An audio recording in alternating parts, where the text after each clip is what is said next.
une séance qui est dans une semaine. La séance dans une semaine, je la consacrerai à revenir sur les trois monothéismes en comparant et en vous donnant la parole éventuellement, si vous avez des questions à poser, en échangeant plus largement que je l'ai fait. Et l'Institut d'écologie de l'Islam m'a demandé de poursuivre l'année prochaine. Donc l'année prochaine, on vient de prévoir une dizaine de séances, une séance par mois, à peu près l'année prochaine, où nous poursuivrons l'histoire des monothéismes dans le temps, l'époque médiévale, etc. Nous dirons, mais nous continuerons l'année prochaine, si vous êtes toujours, si j'y ai toujours un public pour bien suivre. Bien sûr. Voilà. Alors, aujourd'hui, est-ce que s'il y en a qui n'ont pas lu les documents, c'est les mêmes documents que la dernière fois? Je peux. Je vais faire peut-être le. Vous voulez que je fasse le. Je veux bien un aussi.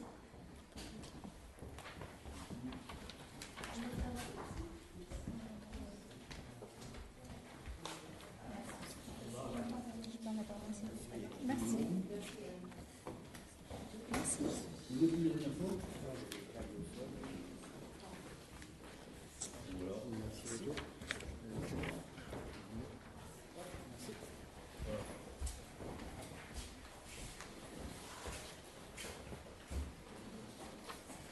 Donc, nous avons essayé la dernière fois de comprendre les fondements religieux.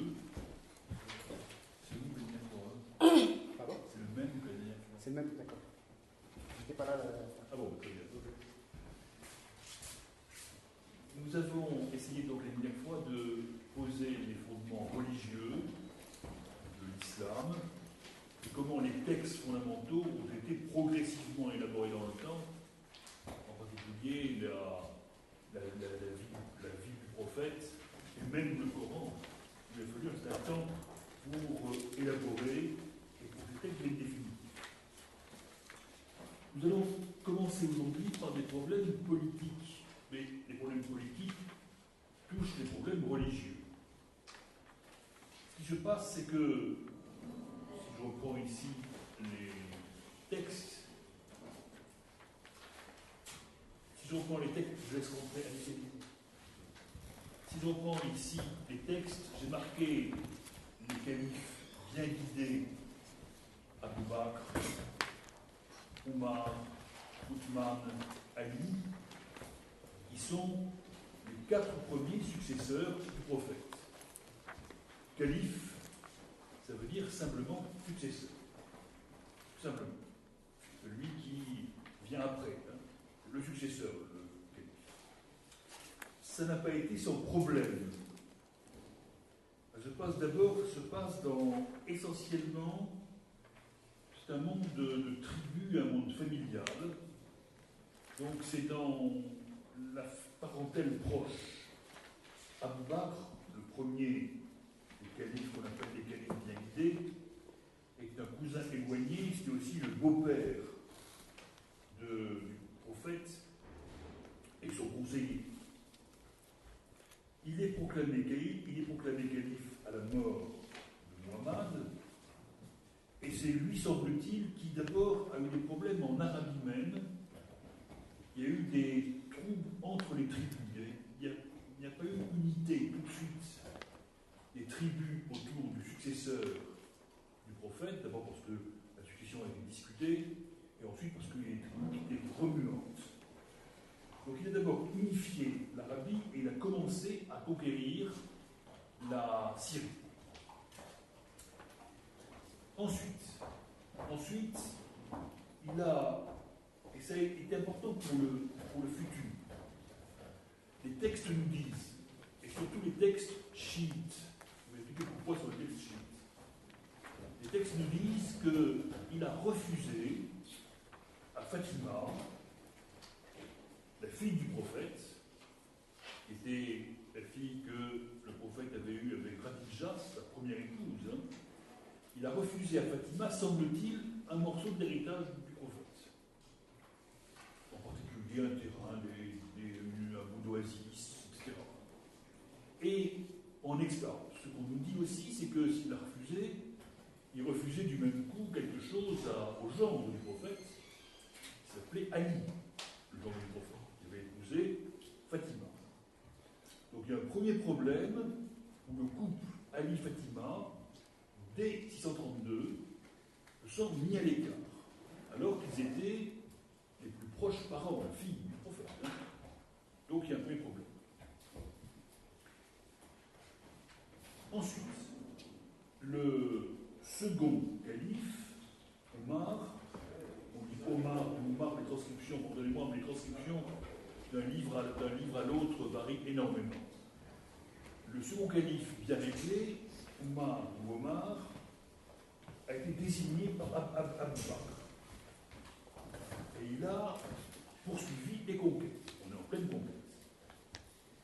Mais il a posé le problème de la succession et il a, le premier, semble-t-il, essayé de faire une sorte de réunion, de conseiller, de compagnon, la Shura, Al-Shura, pour désigner le successeur.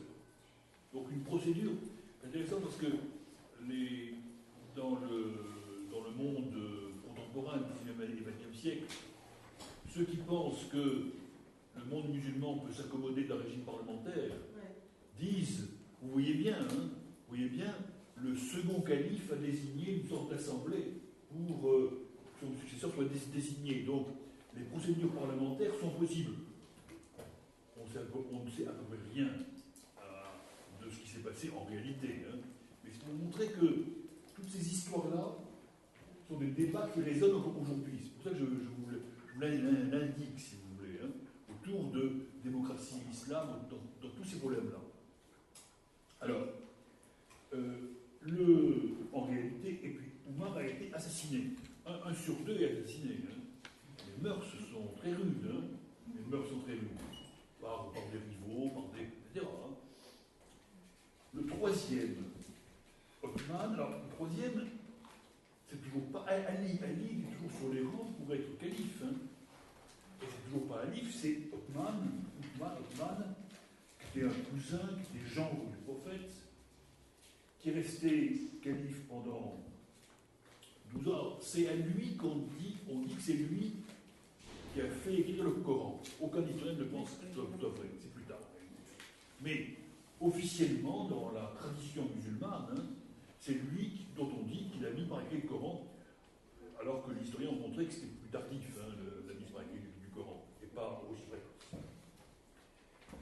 Ali s'oppose toujours à lui, il y a beaucoup de mécontents, et il arrive qu'en 656, vous avez les dates sur le papier, c'est très simple, Othman est assassiné par une coalition, pas seulement de partisans d'Ali, mais bien des partisans d'Ali. Donc, Othman assassiné, et Ali, à ce moment-là, est proclamé calife, c'est le quatrième calife bien guidé.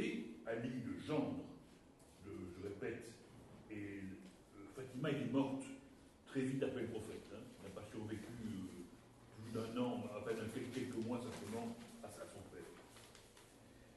Ça provoque une guerre parce que d'autres réclament d'Ali le châtiment des coupables, de ceux qui ont tué le calife Othman, et il n'y a pas de châtiment, il y a un arbitrage qui donne tort à Ali, et Ali est finalement assassiné en 661. La succession d'assassinats, c'est ce qu'on appelle la fitna, la grande discorde. On est en 656 pour l'assassinat de Othman, 661 assassinat d'Ali, et à partir de là, ça ne veut pas du tout dire que le chiisme commence cette date, ça ne veut pas dire ça, hein. Beaucoup plus tard que ça commence, mais le chiisme va utiliser ces événements pour se fonder. Ça, en fait, c'est comme ça que ça se passe. Et pour Ali, en particulier, la mort d'Ali va être considérée comme la première attaque, et lui va être le fondateur en quelque sorte du chiisme. Et encore aujourd'hui, c'est en Irak. En Irak, vous savez, l'Irak est partagé entre chiites et sunnites. Hein, mais en Irak, le tombeau d'Ali est un des lieux les plus vénérés pour les chiites. C'est un des lieux de pèlerinage. Hein. Le tombeau d'Ali, je crois que j'ai quelque part, je pourrais vous le montrer. Si j'arrive à le retrouver. Qui est dans quel film? Je vais vous le dire. Nadjaf, attendez, il faut pas que je me trompe. Nadjaf. Voilà. Nadjaf. C'est au sud de Bagdad, sud-ouest, sud de Bagdad, hein, sud de 150 km à peu près au sud de Bagdad. Ça, c'est un des hauts lieux du schisme. Encore une fois, il n'y a pas de schisme à l'époque où meurt Ali. Hein. C'est ensuite, les chiites se sont appuyés sur ces souvenirs et cette mémoire. Hein. Et c'est pas fini pour les chiites parce que après la mort d'Ali, les combats ont continué et il y a eu une bataille, la bataille que j'ai mis dans les documents, que je reprends, la bataille de Karbala. Et la bataille de Karbala, je grossis ça.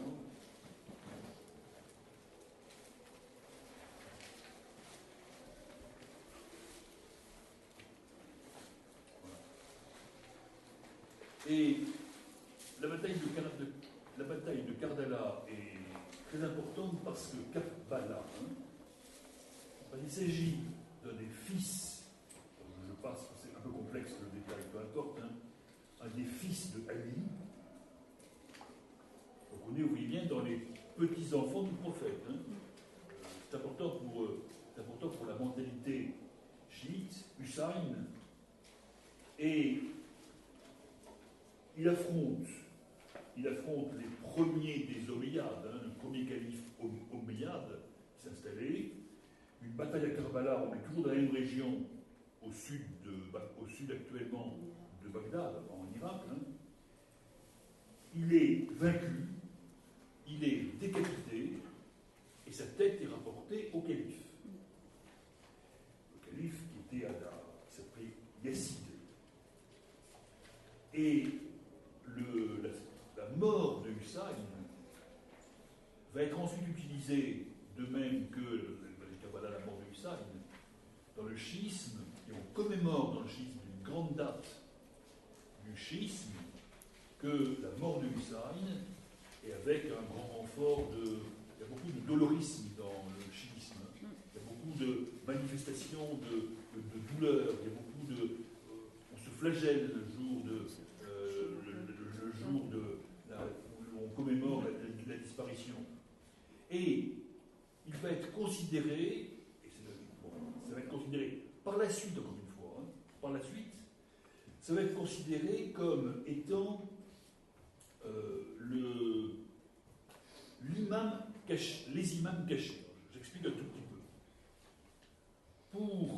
Pour les chiites, nous en reparlerons sans doute, bien sûr, l'année prochaine, mais nous sommes ici à l'origine. Pour les chiites, d'abord, le Coran n'a pas été complètement révélé. D'abord, il y a eu falsification parce que le Coran tel qu'il est, les sunnites ont enlevé tout ce qui regardait Ali et tout ce qui mettait en valeur Ali, Fatima et sa famille. Hein. Donc, c'est pas le vrai. Et puis, il y a des choses cachées, et il faut, pour les révéler, il faut un guide. Et guide, c'est imam. Hein. C'est les deux mots essentiels en islam, calife successeur et imam guide, celui qui donne la direction. Et il faut un imam pour indiquer quelle est la vraie direction. Les sunnites n'ont pas la vraie direction. La vraie direction, ce sont les chiites qui la possèdent, et des imams se révèlent. Alors, Ali peut être aussi comme un imam, Hussein comme un imam, etc. Et à la fin des temps, un imam caché se révélera. Hein. Donc il y a une position, d'abord dit ça, un finalisme pour indiquer la fin des temps que voit le schisme. Et la figure centrale des schismes, des chiites, c'est le guide, c'est l'imam. Alors, nous reverrons par ailleurs, il y a un très grand nombre, il n'y a pas, le schisme n'est pas unifié, il y a plusieurs types de schisme, c'est infiniment complexe, je n'insiste pas pour le moment sur ce point. Mais, alors, il y a non seulement le... Voilà, oui. Alors ensuite, le second thème que je voulais aborder est très vite un problème de pouvoir. Second problème, les conquêtes. Les conquêtes, je vais revenir ici à des cartes pour évoquer ce problème.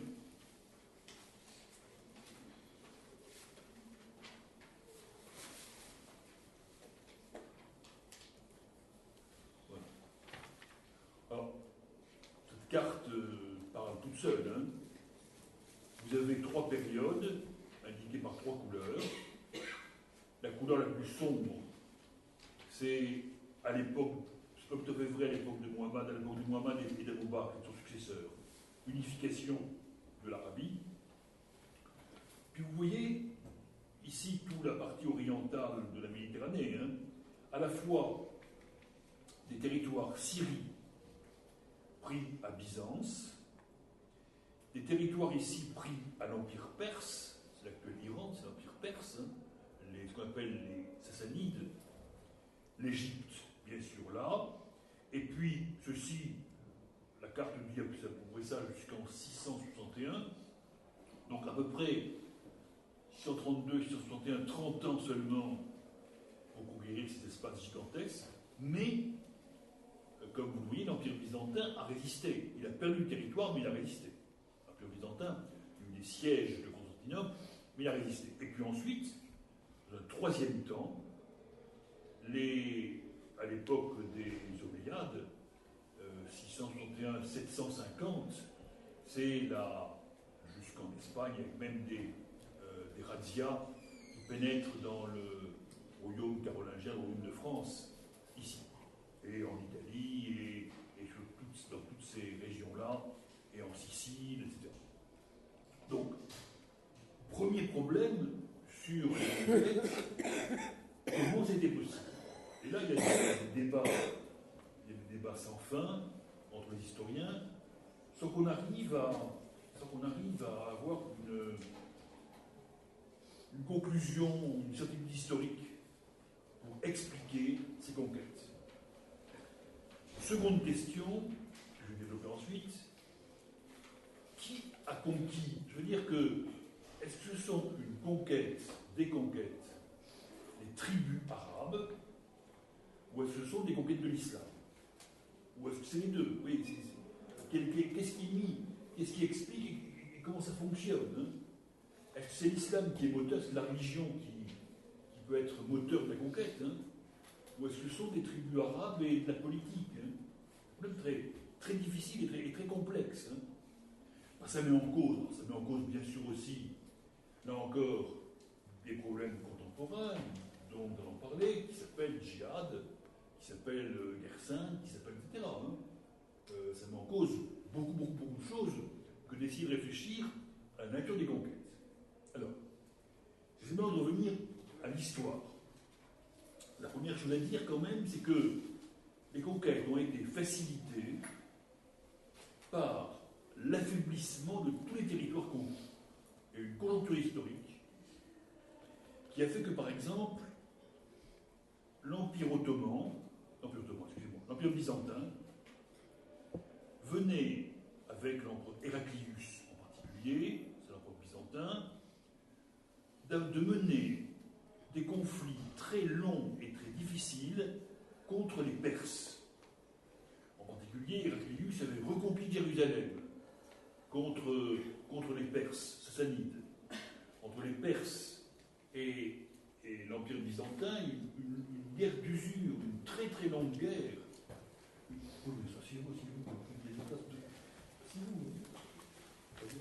Il il y avait une guerre très très longue, hein, et qui a usé les forces des deux belligérants. Hein.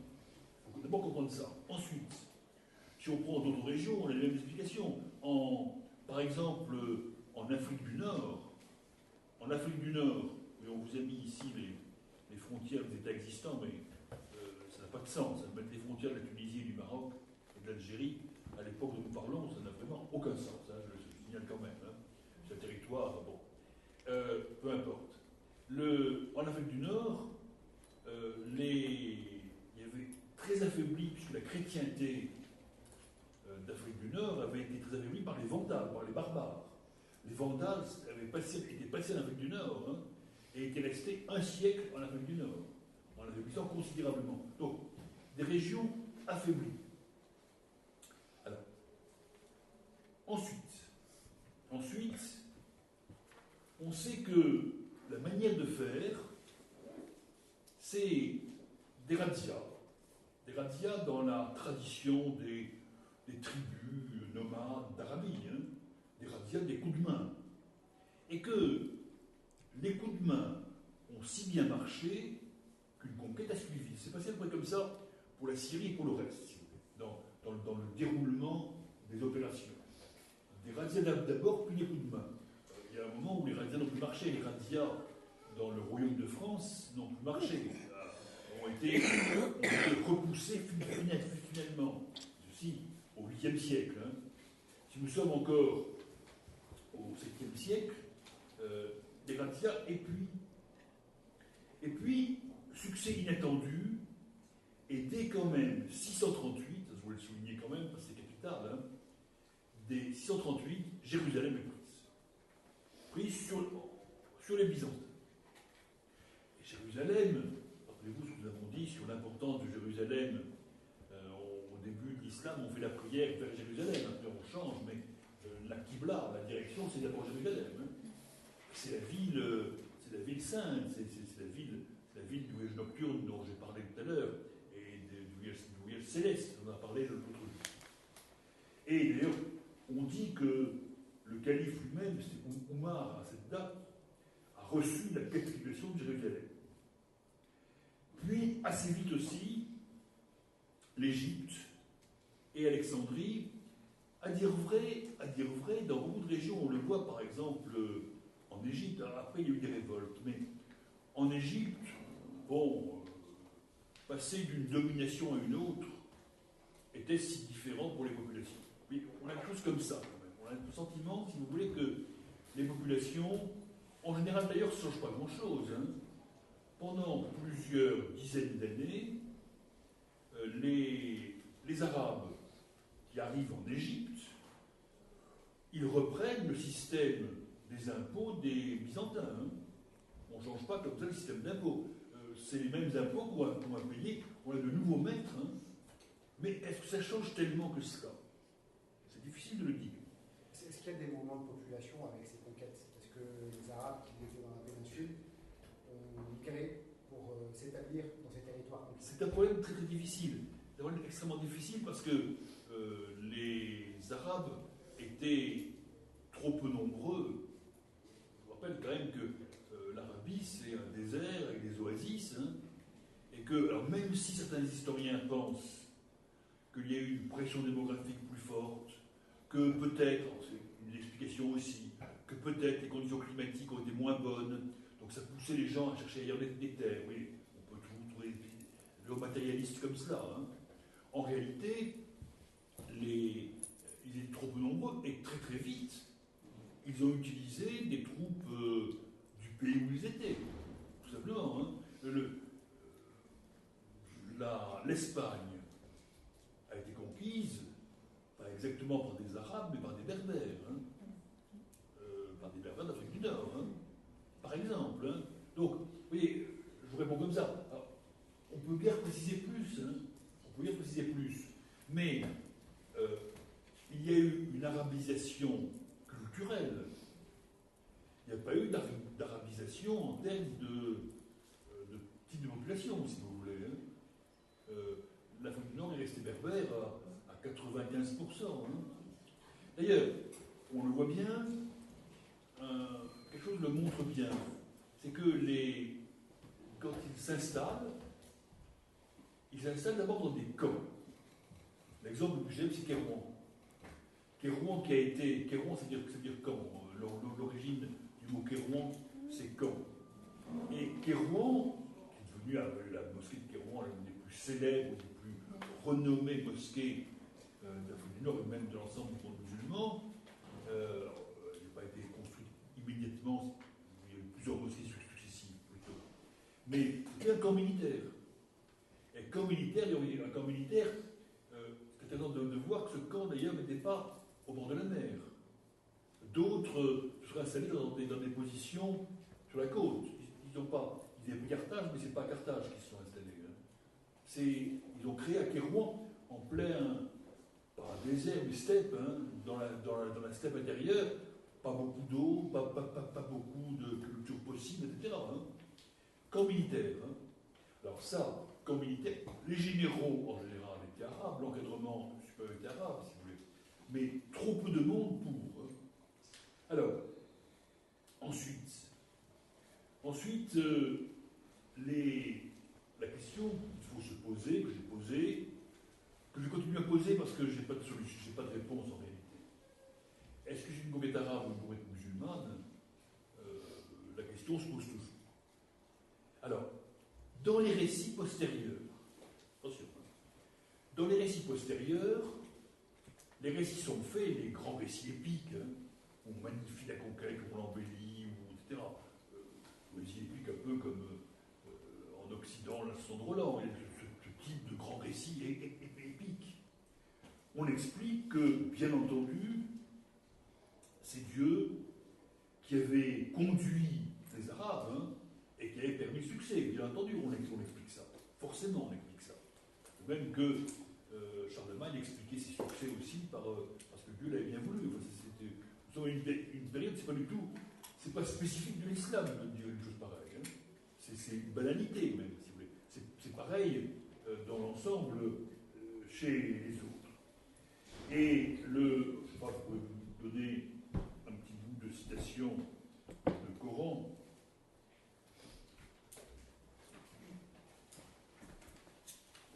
Sourate 33, sur 26-27.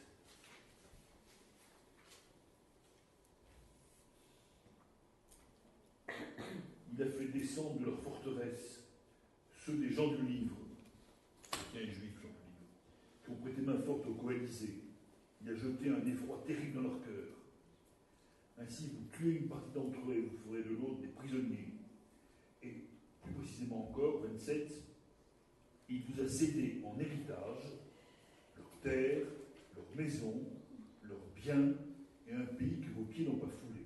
Car Allah est puissant sur toutes choses. Donc c'est Allah qui vous donne. C'est Allah qui donne la victoire et c'est Allah qui donne la terre et c'est Allah qui vous permet de conquérir. Chez les chrétiens, on a expliqué les victoires musulmanes, arabo-musulmanes, parce qu'on a beaucoup de textes qui montrent que c'est parce que les chrétiens n'ont pas ont fait beaucoup de péchés que Dieu les a abandonnés. Dieu les a abandonnés parce qu'ils ont péché, ils sont pécheurs. Et donc, de l'autre côté, on l'expliquait aussi par Dieu. C'est pas, encore une fois, c'est pas du tout une explication uniquement musulmane, l'explication par Dieu. C'est une explication des deux côtés. Soit pour la défaite, soit pour la victoire. Mais c'est le même type d'explication. Dieu nous a abandonnés. Et alors, ensuite, ce qu'on peut dire peut-être d'un peu plus riche historiquement ou explicable historiquement, c'est qu'il y a un aspect politique qui fait que, sans doute, très vite, il a fallu construire un État et que très vite, on a construit un embryon d'État, d'abord, mais n'importe quel conquérant, dès qu'il arrive, a besoin de lever des impôts. C'est-à-dire qu'on n'imagine pas immédiatement, et on se sert de l'administration d'avant, toujours. Et à cet État, il a fallu donner une armature spirituelle intellectuelle, je veux dire. Cette armature spirituelle intellectuelle, c'est l'islam. Voilà, comment, si vous voulez, comment, me semble-t-il, on pourrait donner intelligibilité aux choses. Hein. Là, il fallait quelque chose qui soit un ciment, même si, je rappelle quand même, hein, l'invasion, la conquête, ne voulait pas dire conversion forcée. Hein. Il y a eu des moments qui sont très compliqués. On trouve des exceptions, bien entendu. Hein. Mais on n'a pas demandé aux gens du livre de se convertir. On est beaucoup plus dur vis-à-vis des polythéistes, hein, qu'on éliminait les polythéistes. Mais les gens du livre, qui étaient les prédécesseurs, on se recommandait quand même de Jésus, on se recommandait, etc. Donc, les gens du livre, je vais en dire un mot, mais ont été relativement protégés. Je vais vous dire tout de suite une chose, hein. Nous en parlerons l'année prochaine, cela, mais dans toutes les périodes médiévales, les Juifs ont été beaucoup plus en sécurité dans le monde musulman que dans le monde chrétien. Hein. Ceci, c'est une vérité historique incontestable. Hein.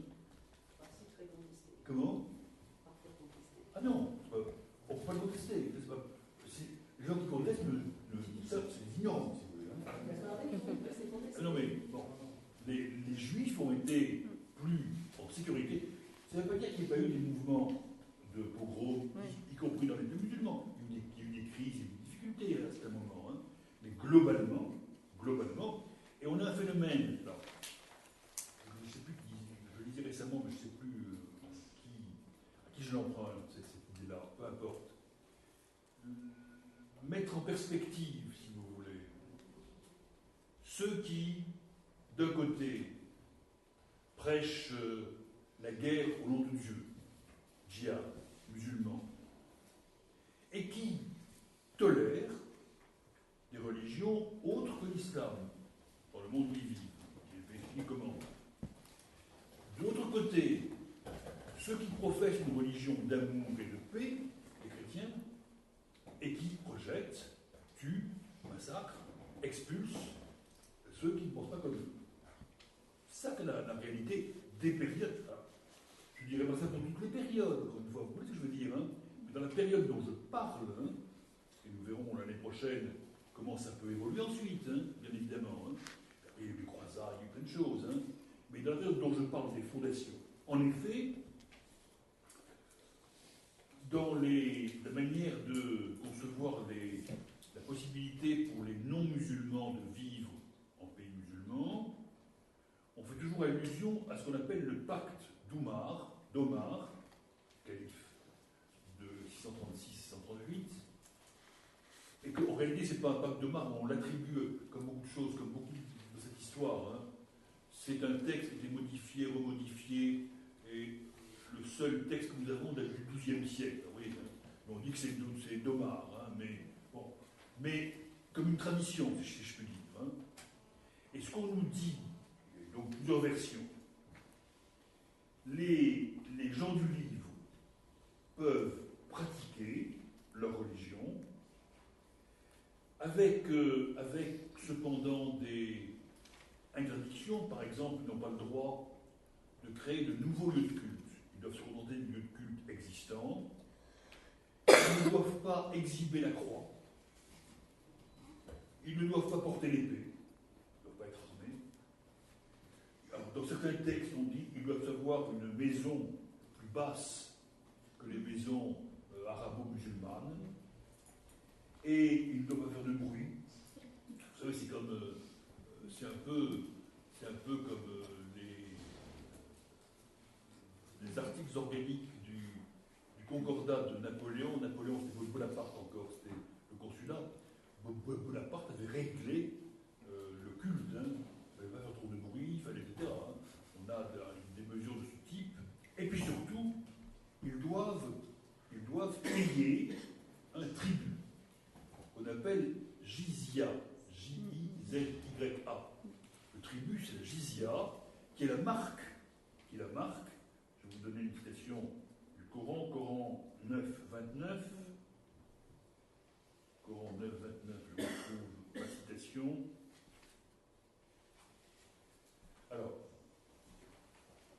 cette ce verset, combattez ceux qui ne croient pas en Dieu et au jour dernier, et ne déclarent point illicite ce qu'Allah et son envoyé ont déclaré tel. Ceux qui n'observent pas la religion de la vérité, alors qu'ils sont dépositaires d'un livre sacré. Tout cela, il faut les combattre jusqu'à ce qu'ils aient payé la capitation d'une main et qu'ils manifestent une grande humilité. La capitation, c'est le signe. Ce qu'on appelle les dhimmi, des H-I-2-L-I, soumis, mais pouvant pratiquer leur culte, mais pouvant vivre. Alors, ils n'ont pas le droit d'épouser, il y a des règles aussi matrimoniales, on n'a pas le droit d'épouser, ça marche dans un sens, si je puis dire. C'est-à-dire qu'un chrétien n'a pas le droit d'épouser une musulmane, mais un musulman peut épouser une chrétienne. C'est toujours les femmes qui sont. Voilà, c'est toujours comme ça qui se passe, toujours comme ça. Dans toutes les religions, dans les droits sont pour les hommes avant d'être les droits des femmes. Absolument, mais ça c'est universel. C'est à peu près universel jusqu'au XXe siècle, ou à peu près. Bon. Alors, c'est ainsi, si vous voulez, qu'on a une. Sur la guerre ensuite, il y a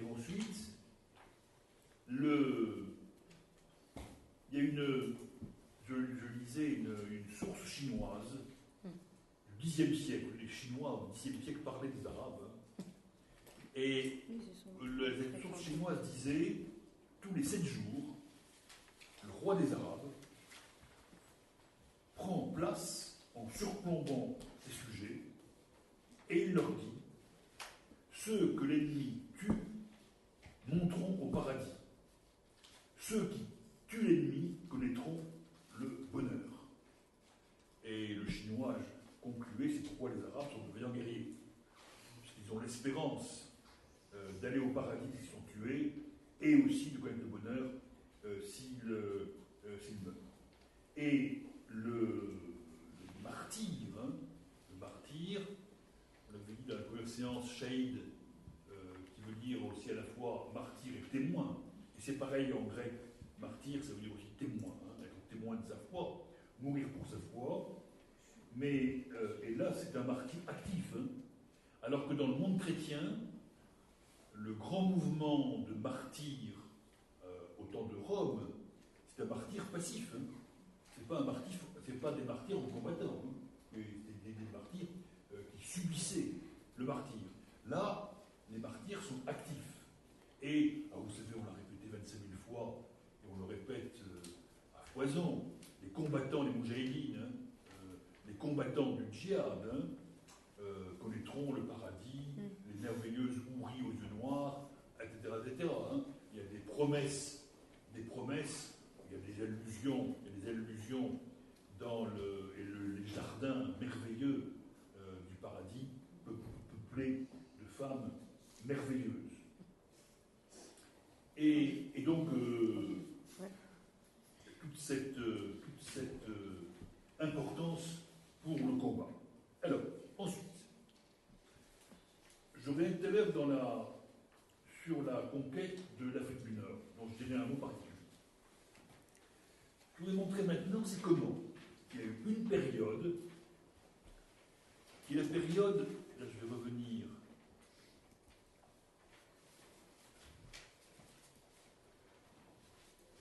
à mes textes.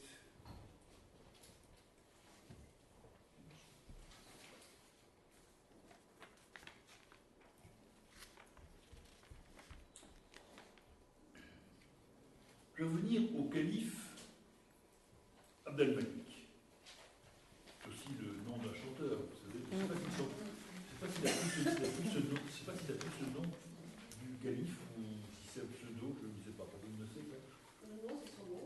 Son nom? Voilà. C'est combien? Et alors, le calife, on est à la fin du 7e siècle et au début du 8e. Donc on n'est pas tout à fait un siècle après le temps du prophète, 3/4 de siècle après le temps du prophète. C'est à ce moment-là, au calife Abd al-Malik, qui est un des califes omeyyades. Je passe sur une succession extrêmement complexe. Hein.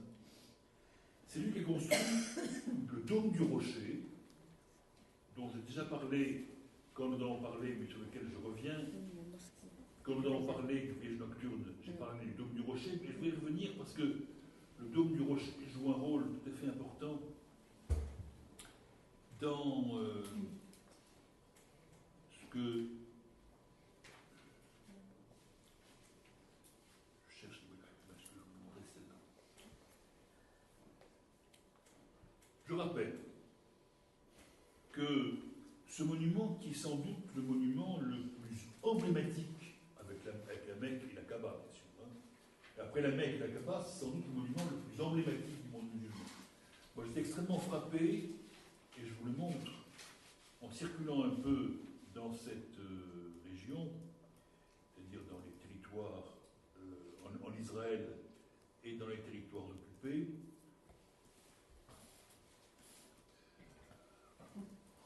C'est bien compliqué pour arriver à manœuvrer ça, mais je vais y arriver quand même, de remarquer combien par exemple, si vous voulez, ce que j'ai photographié dans la ville arabe de Jérusalem, comme signe d'appartenance de la ville et comme symbole, si vous voulez.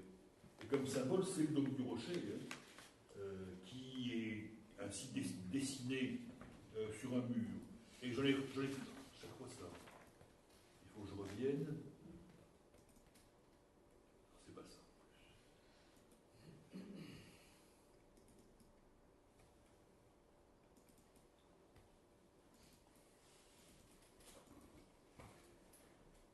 Dans d'autres zones des territoires occupés, j'arrive plus à le retrouver. Non, c'est pas ça. Excusez-moi.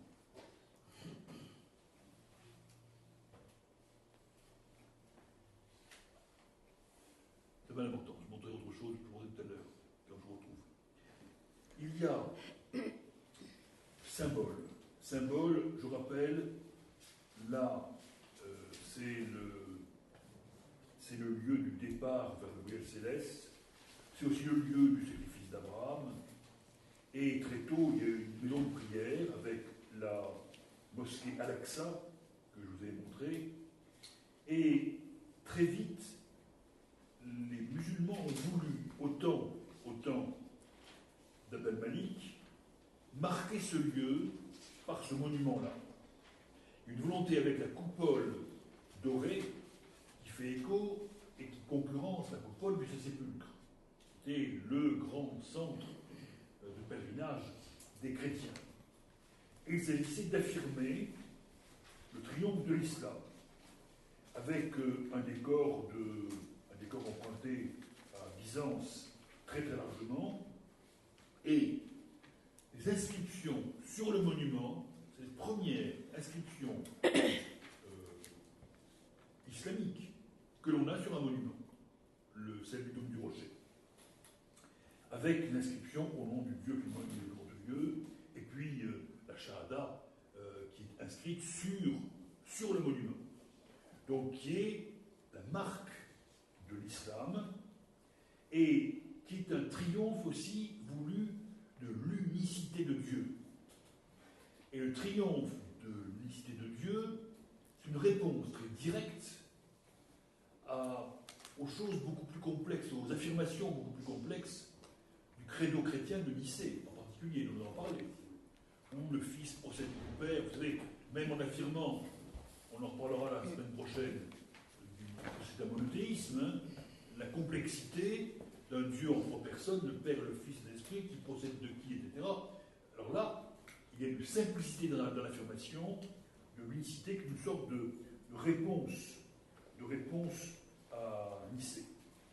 Et puis aussi, il y a aussi la... Je ne sais pas si c'est celle-là, je cherche, il faut que je grossisse ça parce que j'ai...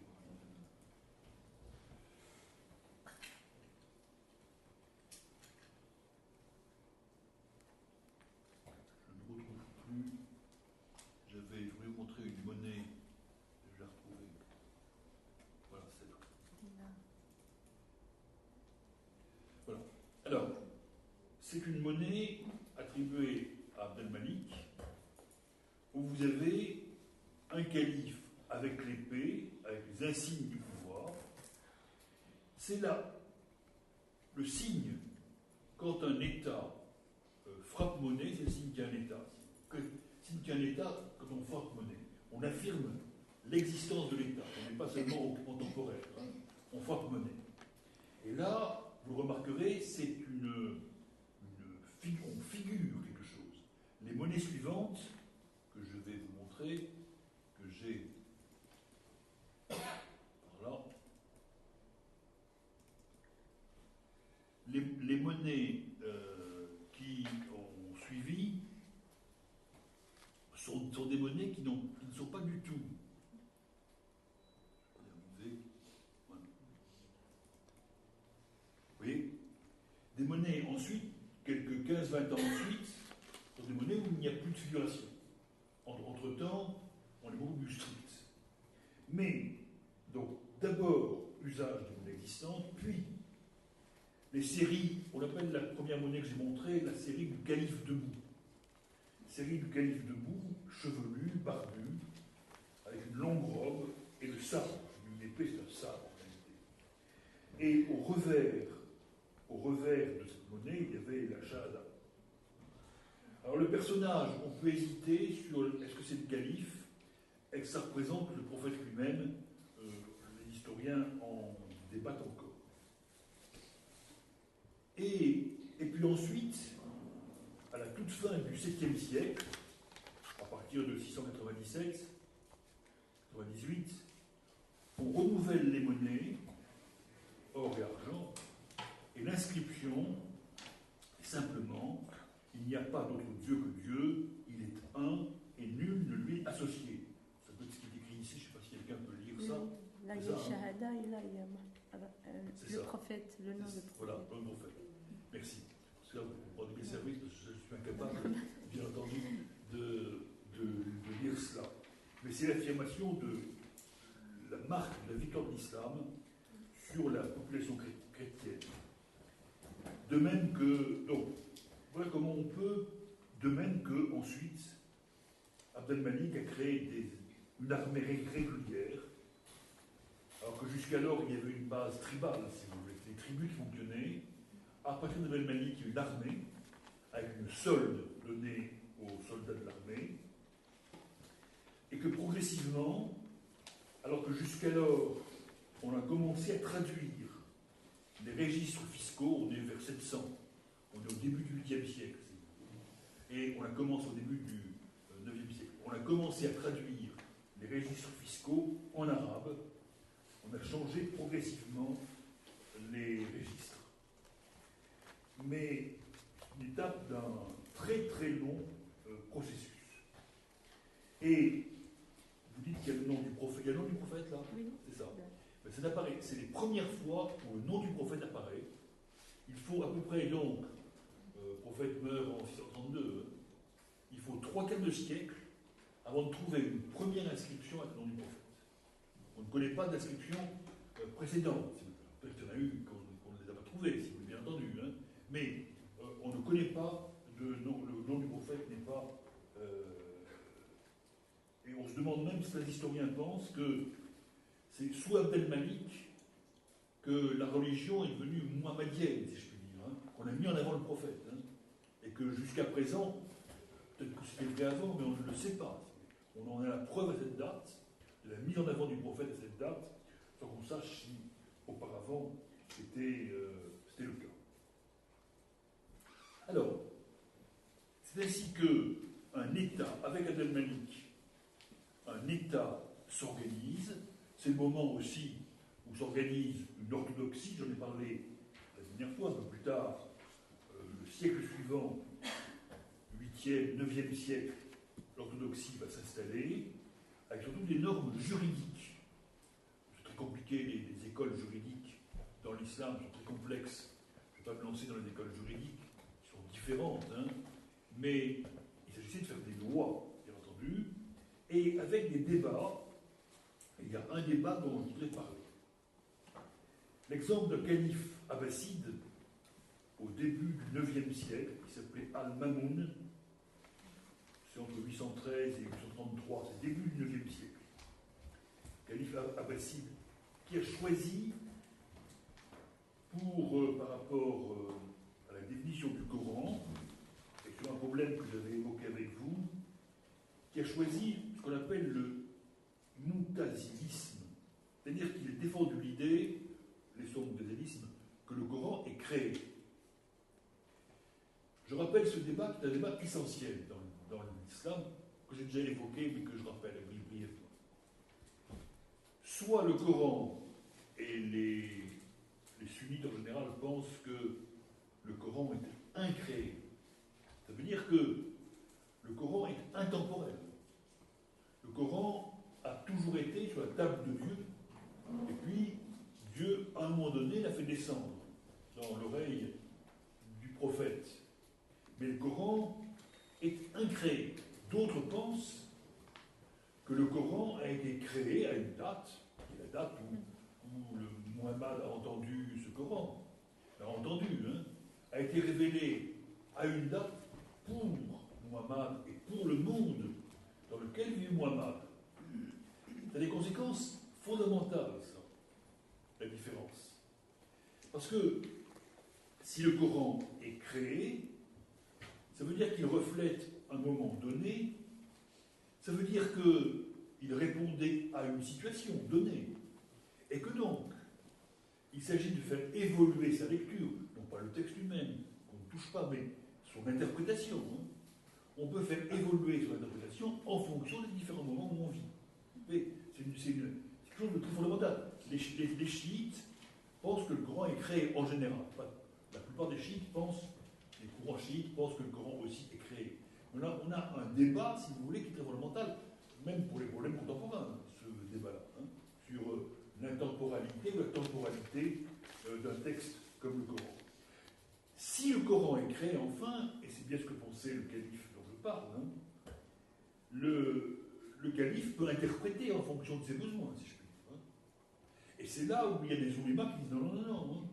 Les oulémas gardiens de la foi, gardiens de l'interprétation de ce que le prophète a pu recevoir de Dieu, refusent toute interprétation, et les oulémas, c'est ceux qui définissent la charia. La charia, c'est-à-dire la voie vers le salut, on va dire. Le mot charia, il n'est pratiquement pas dans le Coran. Je signale en passant, les savants montrent qu'il y a 4 occurrences. La racine, c'est compliqué parce qu'en plus le mot charia n'est jamais dans le Coran, mais il y a la racine du mot qu'on voit dans les occurrences, 3 ou 4 occurrences seulement. Mais la charia, c'est la loi donnée par Dieu, et qui mène au salut. Et la charia qui définit à ce moment-là la parole immuable de Dieu. Alors on voit donc à travers ces points-là qu'il y a déjà des interprétations politiques par rapport à la religion, qu'on peut interpréter d'une manière ou d'une autre. On peut interpréter, il y a des littéralistes, des Zendat, on dirait maintenant fondamentalistes, littéralistes qui s'attaquent à la lettre intégralement. Et puis, dans cette période, il y a ceux qui pensent qu'il y a plusieurs lectures possibles.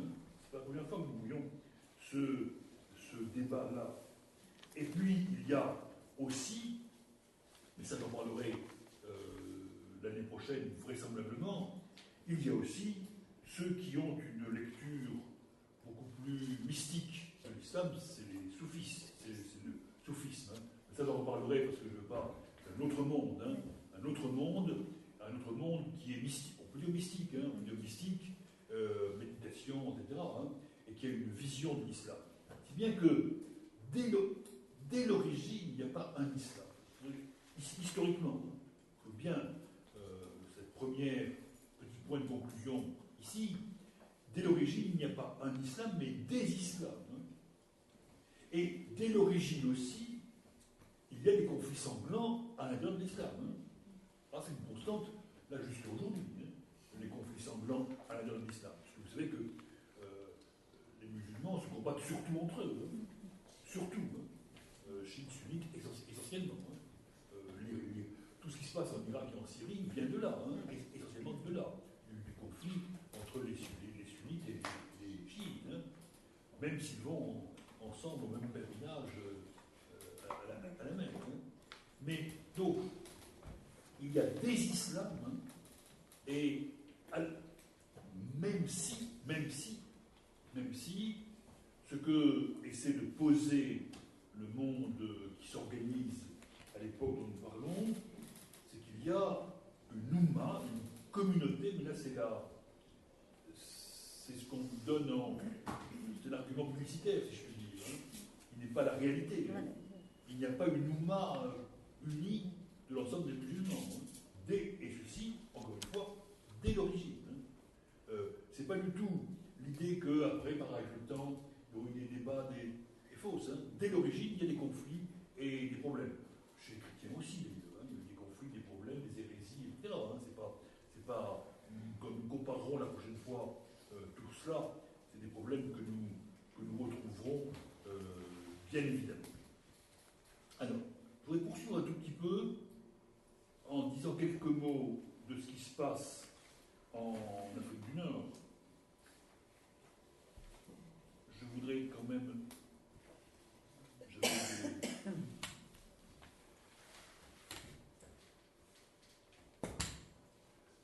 voudrais vous montrer la mosquée de Kébrouan quand même, ça vaut la peine. Hein.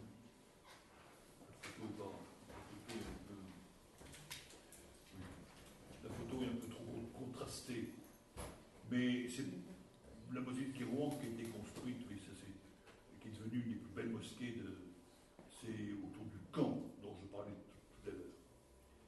Ceci pour introduire ce que je voudrais dire sur l'Afrique du Nord. D'abord, il faut bien se rendre compte que les chrétiens, les juifs, n'ont pas disparu comme ça.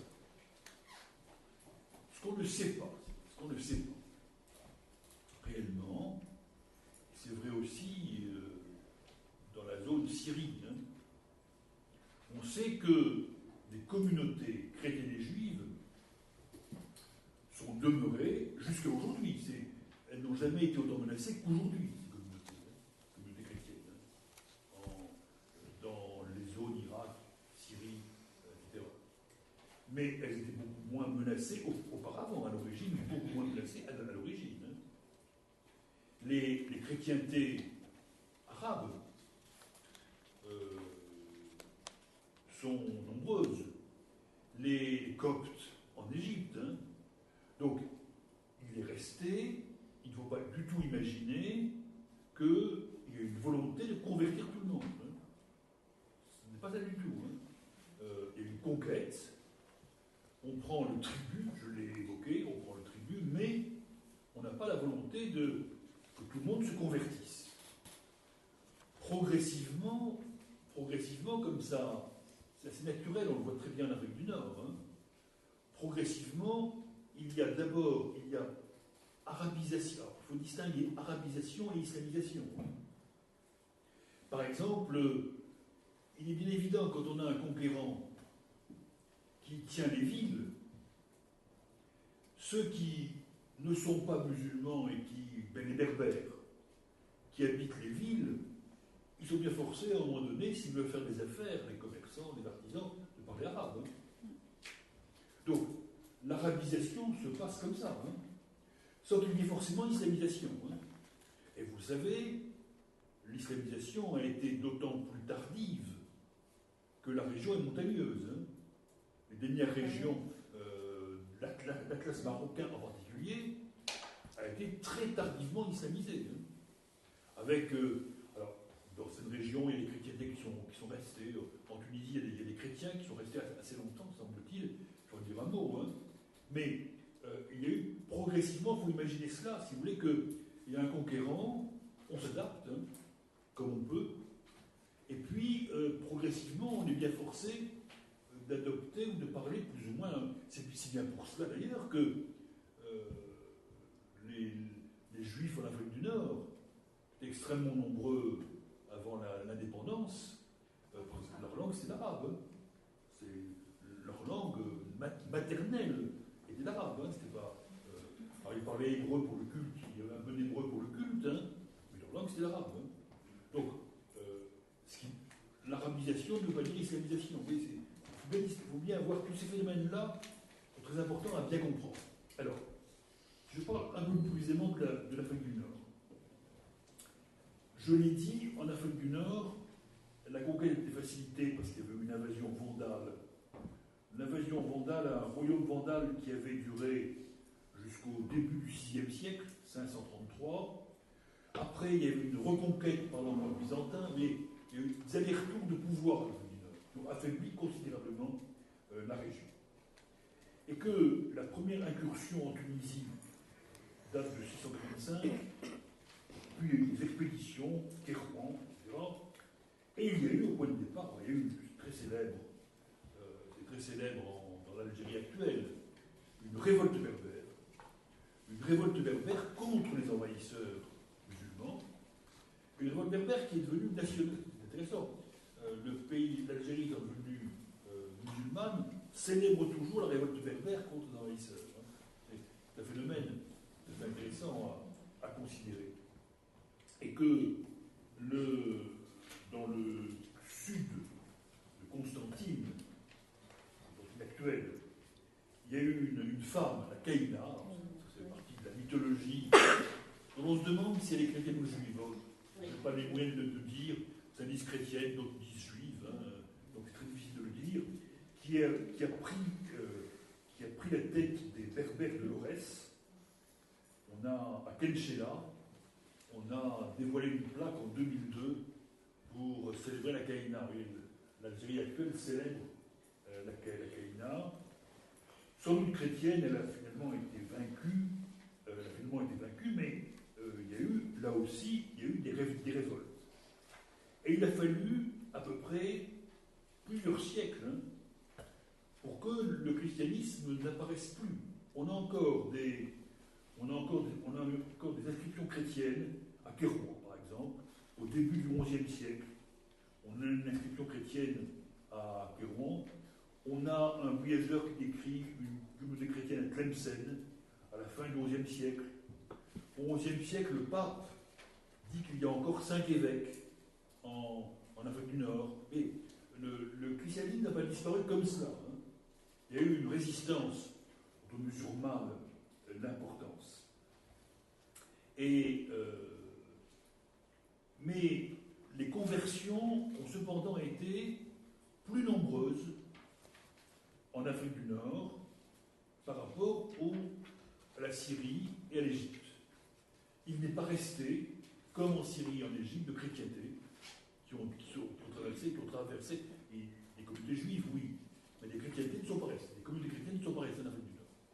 Là, il y a un phénomène difficile à expliquer. Sans doute, en raison même des mouvements de conquête, les Vandales, puis les Byzantins qui ont cessé, et puis surtout peut-être que en fait les populations se sont accommodées d'une religion et n'ont pas eu forcément le sentiment que ça changeait beaucoup de religion. Voilà, en gros ce qu'on peut peut-être dire, si vous voulez, sans qu'on en ait beaucoup de preuves, mais d'abord parce que le christianisme avait été un christianisme aussi avec beaucoup d'hérésie. Donc ceux qui avaient été hérétiques par rapport au christianisme, on se trouvait que ce monothéisme-là, peut-être ça pouvait aller aussi bien, si vous voulez, et qui avait été persécuté par l'ancienne organisation. Donc une sorte de phénomène et puis aussi il y a eu une remise en valeur, ce que certains historiens appellent le retournement de l'espace. La période romano-chrétienne, romaine et chrétienne d'Afrique du Nord, est une période portuaire et méditerranéenne. la période musulmane, une période de l'intérieur. Kéroun en est le symbole, si vous voulez. Et donc il s'appuie sur des populations différentes que les populations côtières sur lesquelles s'appuyaient chrétiens et romains. Je vous rappelle, encore une fois, le retournement de l'espace. Alors, difficile d'aller plus loin, mais c'est ainsi qu'on peut à peu près expliquer comment il est retourné. Je voudrais terminer aujourd'hui, alors je voudrais revenir au document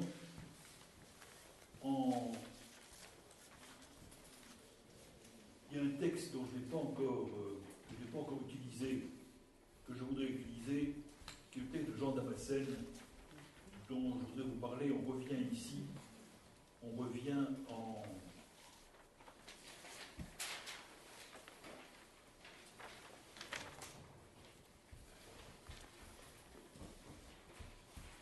Voilà. D'abord, le personnage est très intéressant. 676, 674, je retrouve mes notes sur Jean Damascène.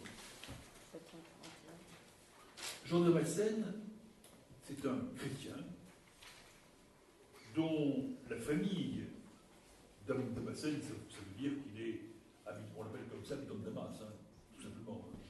C'est Jean le Damascène. Hein. Famille chrétienne de Damas et famille de hauts fonctionnaires de l'Empire byzantin. Son grand-père était collecteur d'impôts pour Byzance. Et son grand-père, quand en 635 les Arabes sont arrivés, il est resté collecteur d'impôts. Et il a collecté les impôts pour les Arabes. Et il est resté chrétien. Son père, qui s'appelait Serge, a lui aussi servi les califes. C'est bien que ce personnage, Jean Damascène, famille cultivée, aisée, a été élevé dans une double monde culturel grec-arabe. Le passé grec et le monde arabe du présent. Alors on sait de lui, son père était...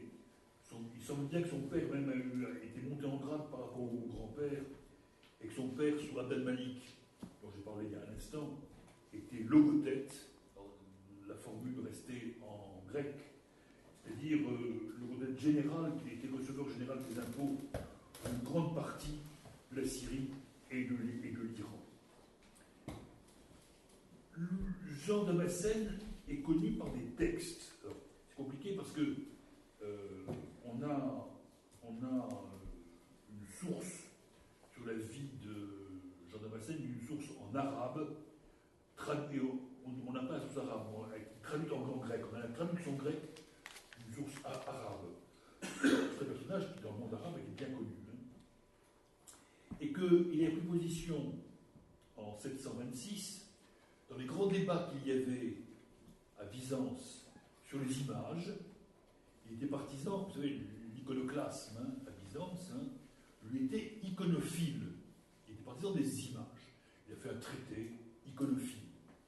Si bien que, il y a une anecdote, c'est pas une anecdote, hein, une histoire, dont je ne sais pas si elle est vraie ou pas, mais qu'on raconte et que dans la mémoire arabo-musulmane est très présente, on raconte que pour ce l'empereur byzantin, furieux contre Jean, parce que l'empereur était iconoclaste, l'avait en quelque sorte dénoncé aux musulmans, au calife, en disant qu'il complotait contre le calife.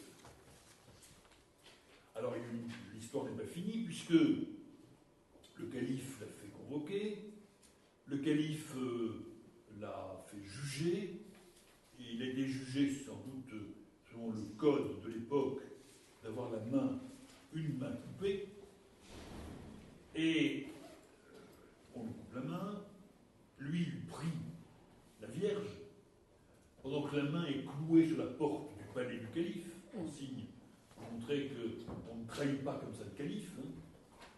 Et il finit tellement par prier la Vierge que sa main revient et se recolle à son poignet. icône. Il y a une icône qui montre la Vierge de trois mains, une icône vénérée à cause de Jean Damascène, hein, et une icône vénérée qui montre une Vierge à trois mains qui rappelle Jean Damascène. Et parce qu'il est prié justement devant l'icône. Alors, il a fini dans un couvent, il a fini comme un moine, hein, mais il a écrit le livre des hérésies, écrit en grec, qui, à la date, ce livre a été écrit début 8e siècle, est sans doute le premier texte que nous ayons où l'on parle de l'islam de l'extérieur. Donc, un texte très très important. Un texte très important, alors, sur sa véracité, sur ce qui a été changé, c'est compliqué, parce qu'on n'a pas le texte original, vous savez bien, jamais dans ces cas-là. Hein. On a des copies, hein, bien évidemment. Hein. Donc c'est très difficile, on remonte quelquefois. En général, il est considéré comme véridique. Alors, je voudrais qu'on le lise ensemble, parce que, d'abord, vous voyez qu'il appelle les musulmans les Ismaélites. Ismaël, hein. Ça, on est en pleine Bible, hein. Fils de Hagar, fils d'Abraham et d'Agar. Une superstition trompeuse, qui est toujours agissante, et qui sert de précurseur à l'Antéchrist. Elle a pour origine Ismaël, qui est né d'Abraham et d'Agar, et c'est pour cette raison qu'ils s'appellent Agarènes et Ismaélites. On les appelle également Saracènes, du fait, paraît-il, d'avoir été renvoyés sans rien par Sarah. Sarah, épouse légitime d'Abraham, jalouse d'Agar, avec qui Abraham avait fait un enfant, Ismaël. Car Agar a dit à l'ange, Gabriel, Sarah m'a renvoyé sans rien. Alors, c'est une étymologie fausse, j'ai mis en note. Après, l'étymologie ne vaut rien, mais le mot, je l'ai indiqué, je crois, ici, en réalité signifie habitant du désert en grec. Et ce mot a donné Sarrazin. Hein. Si, et tout l'Occident a appelé les musulmans Sarrazin. Hein. Vous voyez, on a ici très précisément l'origine. Les Sarrasènes. De Saracène, pardon. De Saracène. Ou de Sarah, n'a rien tout. Saracène. De Saracène, les Sarrasins. D'accord. Les Saracènes, le sultan d'Héraclius, qui est un byzantin, étaient assurément idolâtres. C'est tout à fait juste. Hein. À partir de cette époque, un faux prophète survint au milieu d'eux. Il s'appelait Mohamed. Il a rendu quelquefois l'Ancien et le Nouveau Testament et est censé avoir rencontré un moinarien par la suite. Finalement, il créera lui-même sa propre hérésie. Puis, déçu, il fit croire au peuple qu'il était un craignant Dieu et fit propager la rumeur qu'un écrit saint lui a été apporté du ciel. Il mit par écrit des sentences qu'on ne peut que railler, car dans son livre, elle leur donna pour qu'ils y obéissent. Il disait qu'il n'existait qu'un seul Dieu, créateur de toutes choses, qui n'a ni engendré, ni été engendré. Ça, c'est tout à fait juste. Hein. À la fois, c'est très acerbe, mais en même temps, c'est une juste lecture. Hein. Il disait que le Christ était la parole de Dieu et son esprit, et qu'il a été créé, et qu'il est un serviteur.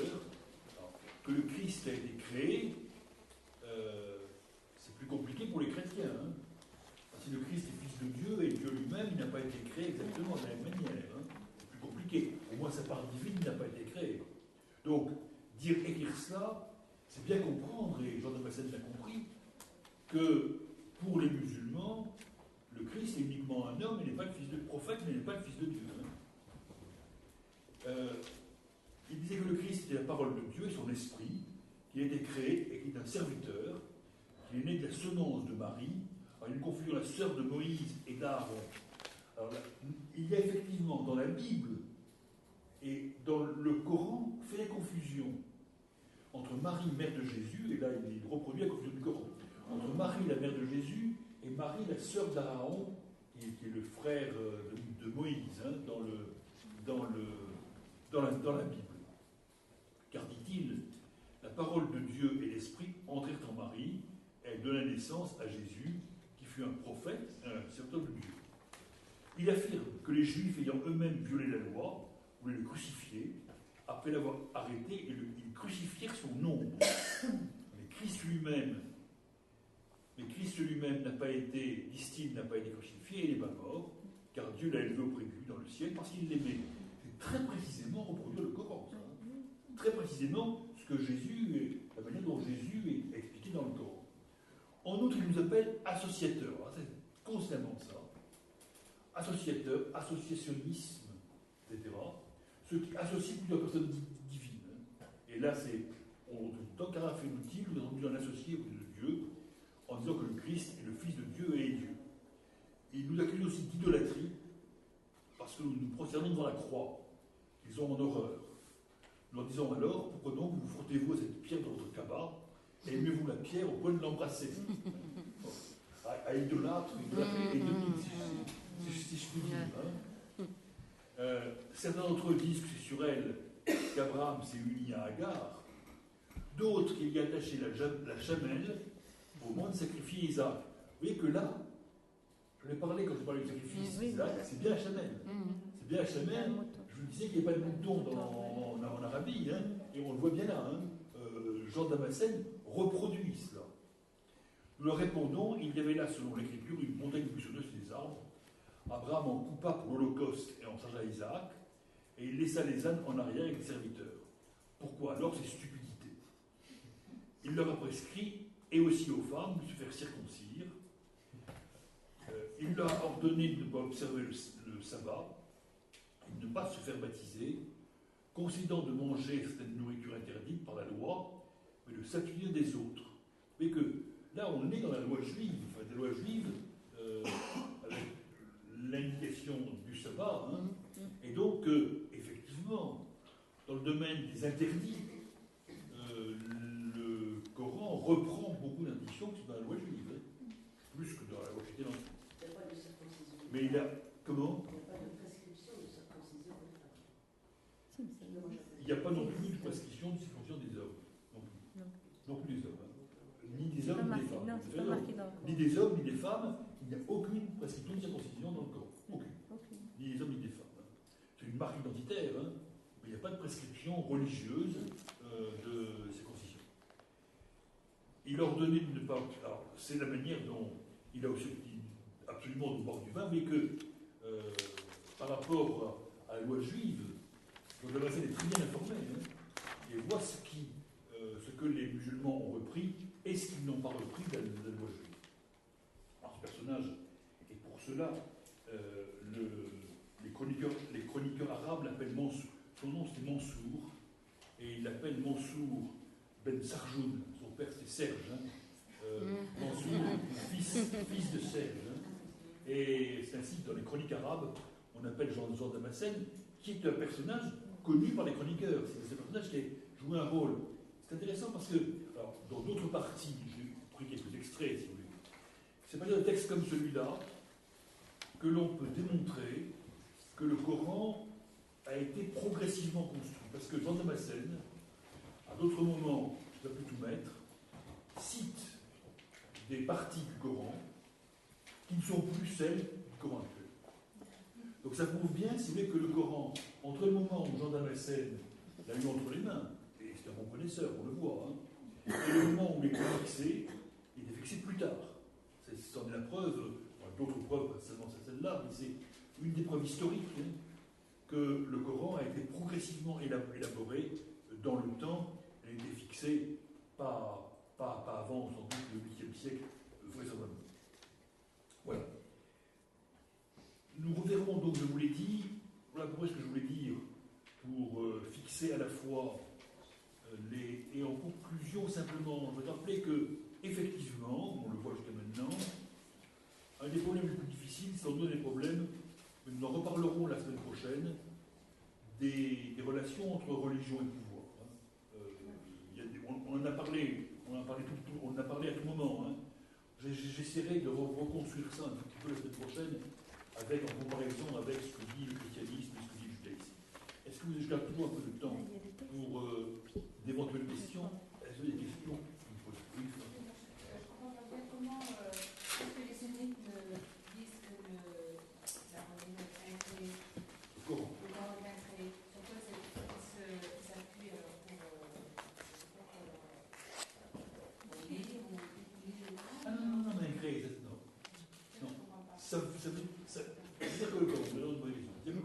ça veut dire qu'il n'a pas de temporalité. Ça veut dire qu'il existe de tout temps. Ça veut dire qu'il n'y a pas un moment où le Coran apparaît, si vous voulez. Donc ils ont un autre livre alors. Comment? Il a été construit Le Coran tel qu'il.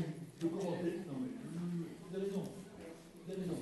Le Coran tel qu'on le voit. Pas comme ça, il est en français celui-là. Oui. Le vrai en arabe. Hein. Le vrai en arabe.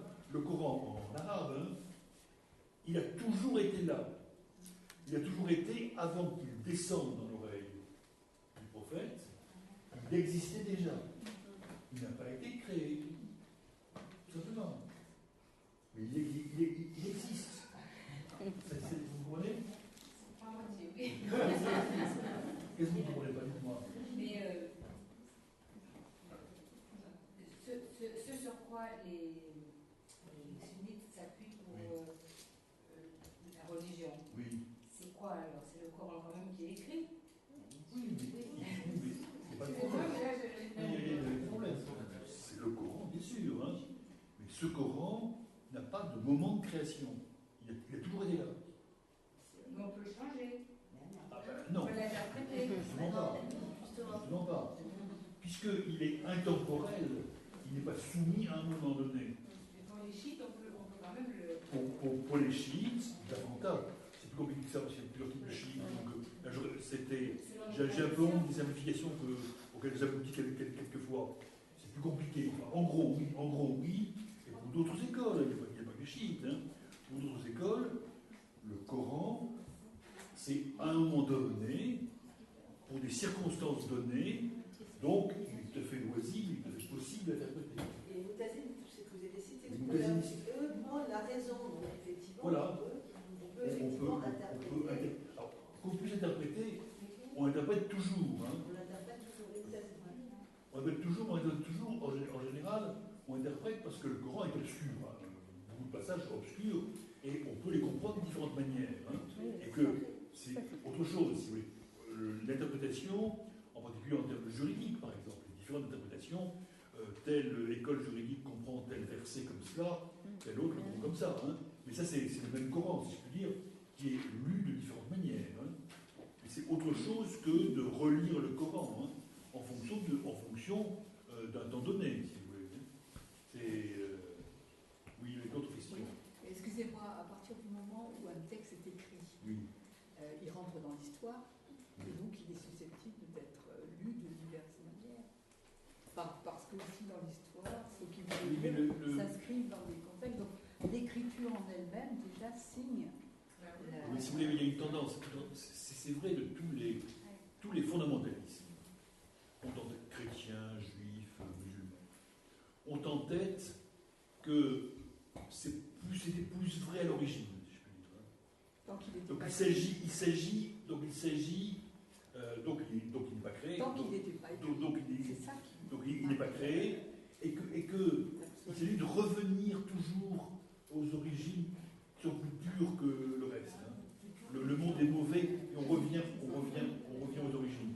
C'est vrai de tous les fondamentalismes. Mais l'origine, c'est qu'il n'était pas écrit. À l'origine, il était entendu. entendu, verbal, à partir du moment où il mais est écrit. Pour ceux qui pensent qu'il est incréé, il n'était pas écrit, mais il était là quand même, dans la table de Dieu. Donc pas susceptible Non, d'interprétation. mais ça dépend. Dieu, comprenez bien une des différences entre l'islam et le christianisme. C'est que Dieu n'est pas dans l'histoire, dans l'islam. Alors que par l'incarnation, Jésus fait homme, etc., Dieu est dans l'histoire. C'est une différence une différence essentielle. Il y a un Dieu qu'on ne représente pas, d'ailleurs. Hein. On n'a pas le droit surtout pas le droit de représenter. Hein. On ne représente pas, et donc sa parole, le Coran, si vous voulez. Et aussi, de même que bien sûr, par définition, Dieu est incréé. Hein. Si quelque chose est incréé, c'est bien sûr Dieu. Hein. Et c'est Dieu qui est créateur, mais il est incréé lui-même, hein, bien sûr. Hein. Et c'est pas dans l'histoire. Hein. Oui. C'est plutôt une question, mais peut-être en avez-vous parlé, parce que je n'ai pas pu Je vous en prie. par rapport au Coran, l'idée que c'est c'est incréé, ce texte serait incréé, puisque c'est un des textes religieux qui se dit exclusivement parole divine. Et donc, il se dit, c'est Dieu qui parle dans le Coran. Oui, donc, oui. puisque Dieu est incréé, le Coran par là même serait incréé. Que... Et le paradoxe, c'est qu'il a été écrit par des hommes. Est-ce que vous avez parlé de l'écriture du Coran? C'est ça qui m'intéresse. C'est-à-dire, quand est-ce que vous en avez parlé? Oui. Comment ça s'est passé? On aimerait le savoir comment ça s'est passé. Pareil pour l'écriture. Parce qu'il y a plusieurs récits. Pareil pour les ce qu'on peut dire simplement, pas tout à fait de la manière. C'est quand même les écrits. Pas tout à fait de la manière. Simplement, non, parce que la comparaison avec les évangiles, on en parlera tout prochaine si vous voulez plus approfondir dans le temps là. Mais simplement, j'amorce la comparaison. Les évangiles, il y a 4 évangiles cohérents en eux-mêmes. Le Coran, c'est très compliqué parce que c'est des morceaux. Des morceaux de versets qu'on est cousus, on ne sait pas comment. Voilà, en gros, comment c'est. Et on ne sait pas quelle est la logique de couture, si je puis dire. Mais la logique, c'était une société orale qui transmet oralement. Il y a des gens qui l'apprenaient par cœur, le Coran. Mais là, je parle de la mise par écrit, là, on parle, c'est pas. L'écrit, oui. La mise par, il y a un moment, c'est l'écrit qui est fixe, si vous voulez. C'est l'écrit qui fixe. L'écrit fixe, et Dieu sait comment, dans l'islam, ce texte-là, on a voulu qu'il soit fixé et immuable. Hein. Et justement, appris par cœur, récité, de raison. On est dans l'oralité. Hein. Mais, une fois qu'il a été mis par écrit, il ne bouge plus. Hein. Il ne bouge plus, et même les califes ont veillé, ça on le sait, les califes ont veillé à faire détruire tous les documents qui avaient été intermédiaires, qui ne reproduisaient pas exactement. Hein. On a veillé à détruire tout. Hein. Si on n'avait pas des textes comme Jean Damascène qui ont survécu, qui nous permettent de dire qu'il a fallu du temps pour le construire. Hein. Donc, c'est pas tout à fait pareil que les évangiles, si vous voulez, en ce sens que c'est cousu, bien sûr, c'est cousu, et puis c'est plus tardif. La mise en place a été plus tardive ensuite, hein, puisqu'il n'implique aucun jugement de valeur, bien entendu. Hein, c'est un constat historique. Hein, c'est un constat historique. Hein. Donc, et les textes ne sont pas de même nature. Hein, les textes ne sont pas de même nature. Et puis c'est complètement différent. Le Coran, alors c'est très compliqué parce que là je ne le maîtrise pas suffisamment. C'est le rapport à l'arabe, si vous voulez, parce que je ne suis pas arabisant. Hein. Donc, et ça me manque pour comprendre la langue arabe. Je l'ai dit un peu la dernière fois, elle naît le Coran. Pratiquement, elle naît le Coran. Elle naît comme langue écrite avec le Coran. Comme langue écrite, en tout cas. Langue orale, sans doute, mais comme langue écrite, elle naît avec le Coran. Ce qui donne quelque chose de très particulier à cette langue, hein, qui est ce qu'ont réussi à refaire ensuite les Juifs qui avaient oublié l'hébreu, qui l'ont reconstitué en Israël. Hein. Mais là, les Arabes n'ont pas eu la reconstituer. La langue est restée. La langue, il y a des Arabes. Chacun sait qu'il n'y a pas un Arabe, il y a des Arabes. Hein. Et que c'est fort complexe aussi comme problème. Hein. Mais, oui, alors, il y avait d'autres questions, non? Oui. Oui, je voulais juste m'arrêter sur le fait que vous avez effectivement évoqué le fait que la charia est peu évoquée dans le Coran, mais vous parlez d'esprit de conquête qui serait endogène, j'allais dire, de violence qui serait endogène à l'islam. C'est un petit peu le discours qu'on entend aujourd'hui.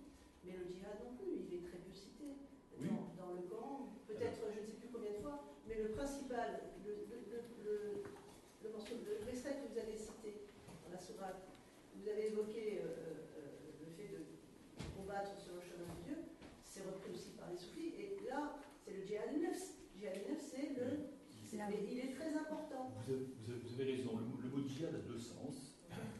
Le mot djihad a deux sens majeurs. Hein. Il y a bien plus d'autres expressions. Ça veut dire effort, djihad. Hein. Si on avait à traduire, c'est effort. Hein. C'est effort, ça peut être effort vers la perfection personnelle, hein, ou ça peut être effort pour conquérir. Hein. Dans le Coran, quand même, la conquête contre les ennemis de Dieu est majeure. Hein. Dire qu'il n'y a pas de violence dans le Coran, c'est ne pas lire le Coran. Il faut arrêter. Il ne faut pas être lénifiant de ces problèmes-là. Il faut être vrai. Hein. Il faut dire ce qui existe, hein, réellement. Il y a beaucoup de violence dans le Coran. Hein. Il n'y a pas que de la violence. Il y a beaucoup de violence dans le Coran. Oui, mais par rapport à un contexte aussi. Mais oui, c'est ça. C'est la plus dans par rapport à ce qu'on a vu maintenant. Il y a plein de violence dans la Bible, il y a plein de violence dans plein de textes religieux, bien évidemment. Oui, dans la violence et l'acquisition, c'est par rapport à un contexte historique que vous avez déterminé. C'est bien pour ça que c'est pas après les enquêtes, parce que c'est après qu'elles sont arrivées. Mais sinon, avant, il parle de certaines histoires. Et donc, cette violence, elle renvoie à l'histoire, à une époque qui est déterminée. Oui, vous répondre est très compliqué, parce que comme on a sur la période du prophète lui-même, nous n'avons que des récits pieux et très tardifs. Donc, historiquement, moi, je ne peux rien dire. Oui, moi, je suis prudent, hein, dans un sens ni dans l'autre. Hein. Je ne peux rien dire parce que je n'ai pas d'outils historiques, je n'ai pas de matériaux historiques pour en parler. Je n'ai que des récits pieux de la vie du prophète construits un siècle ou deux après. Hein. Donc, comment les islamologues, les chercheurs qui interprètent de cette manière. Non, bien sûr que je connais bien la littérature historienne. Vous lirez, par exemple, vous lirez ce livre sur le djihad, hein, l'islam en débat, hein, et par exemple, hein, et vous verrez,